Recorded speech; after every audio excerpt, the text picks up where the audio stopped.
Ano po ba ang closing techniques nyo online and offline? Actually, marami to, no? Pero every time I teach skills, lagi kong sinasabi sa audience ko, Roy, wag lang yung tip ko ang susundin ninyo. In terms of skills, if you can learn from many people as much as possible, learn it from them. Ako, ang technique ko, offline, mapa-offline, isa lang. Show them the result pag nagko-close kayo. Kasi pag nagpakita ka ng result, whether pictures, tag, okay? Ang tawag kasi sa result, benefits. So, ang pinaka-effective for me, in my experience, in terms of closing, show them the benefits pag nag-decide sila na gawin ang AIM Global. Correct. Ganun din. Tingnan mo, pag nag-closing kayo ng 7 heads, di ba ano pinapakita nyo? Benefits ng 7 heads versus single head. Ang tawag doon, benefit technique. Papakita nyo lagi yung benefit. Papakita nyo lagi yung benefit pag nag-AIM Global, ano dapat? Ibig sabihin, ano yung benefit nila pag nag-AIM Global sila? Ito yung pwede mangyari sa'yo. Use the ABC rule. Kasi yung ABC rule, nakakagamit ka ng benefit ng ibang tao. Correct. Sa para kumbinsihin sila.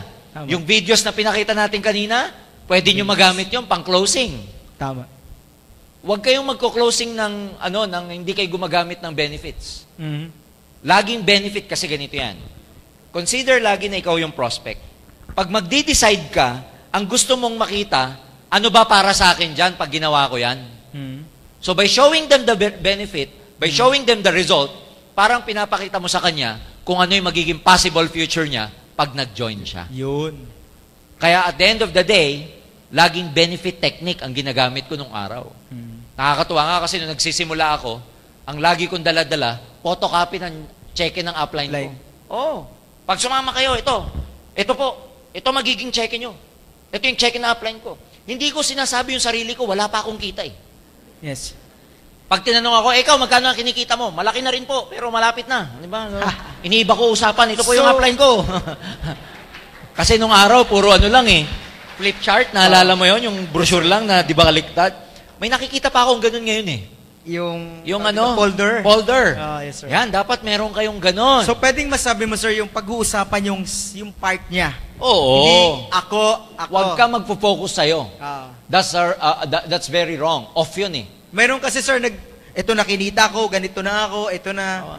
Mas effective yung third party. ito yung mangyayari sa'yo, ito yung future mo. Ito. Tignan mo to, dating bodeguero lang, oh. Tignan mo to, dating dating embalsamador, oh. Yan, pwede mangyayari sa'yo yan. So, alam mo sir, to, nag-7 heads to.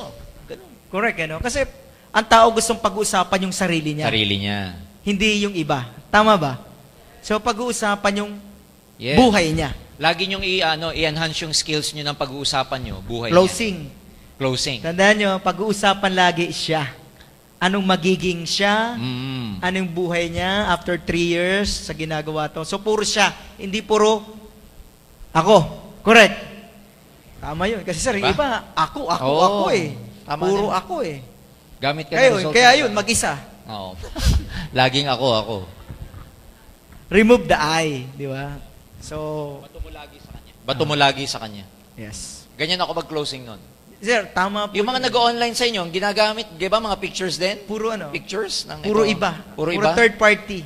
Ayan. Sa ito, katulad ito, Sa gagamitin ACI, to. nagagamit na ng ACI yun. Ito sir, yung video, gagamitin nila. Yan, itong video, in the future, magiging pang-closing technique Pang-closing ito. dito.